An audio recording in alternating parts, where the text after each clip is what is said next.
অবশেষে কুসুমকে অজয়ের হাত থেকে রক্ষা করলো আয়ুষ। এই মুহূর্তে কিনা ইন্দ্রাণী গাঙ্গুলি পুলিশ ফোর্সকেও আয়ুষ এবং ঈশানের সঙ্গে দিয়ে দেয় এবং বলতে থাকে, অফিসার, যে কোনো মূল্যে, যে কোনোভাবে আমাদের মেয়েকে সুস্থ সবলভাবে আমার হাতে ফিরিয়ে দিতে হবে, কথাটা মাথায় রাখবেন। তখনই পুলিশ অফিসার বলতে থাকে যে, ম্যাডাম, আপনি একদমই টেনশন করবেন না।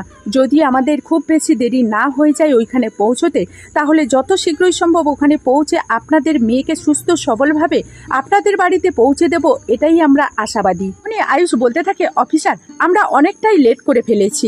আমার মনে হয় না এতক্ষণ পর্যন্ত ওই অজয় নামক ছেলেটা কুসুমকে সুস্থ সবল অবস্থায় রেখেছে। অবশেষে অজয় যখন কুসুমকে শারীরিক এবং মানসিক অত্যাচার শুরু করে দেয় এবং তার ডেরায় নিয়ে গিয়ে বলতে থাকে, কুসুম, আজকে তো সর্বপ্রথম আমাদের ফুলসজ্জা হবে, তোমার কোনো কিছু করে ওঠার আগে তোমার সঙ্গে একটু মাখামাখা করে নেই, তোমার সঙ্গে একটু ঘনিষ্ঠ হয়ে পড়ি। জানো তো, তোমার ওই ভোলা ভালা চেহারাটা দেখে না আমার জাস্ট টস হয়েছে না। আমি তো কোনোদিনও প্ল্যান করিনি যে তোমাকে বিয়ে করব, তাও টাকার প্রলোভন পেয়ে আমি কিন্তু এটাতেও রাজি হয়ে যাই। কুসুম বলতে থাকে, এসব কে করতে আপনাকে বলেছে বলুন তো? তখনই অজয় বলতে থাকে, এসব কে করতে বলেছে সেটা জেনে তুমি কি করবে বলো তো? তুমি কি ভেবেছো যে এখান থেকে তুমি জীবিত অবস্থায় ফিরে গিয়ে তুমি যে এই কাজটা করতে বলেছে তাকে শাস্তির আয়তায় আনতে পারবে? সেসব কোনো কিছুই তুমি করতে পারবে না।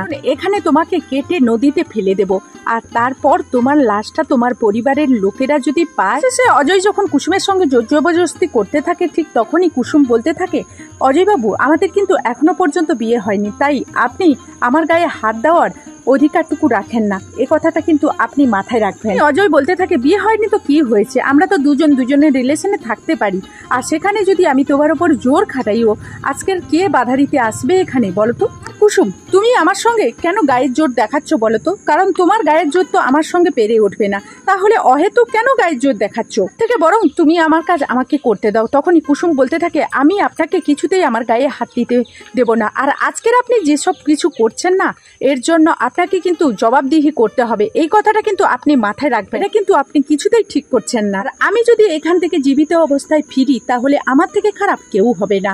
তখনই সেখানে আয়ুষ পুলিশ ফোর্স নিয়ে পৌঁছে যায়, আর তখন আয়ুষ অজয়ের হাত থেকে কুসুমকে ছাড়িয়ে আনে।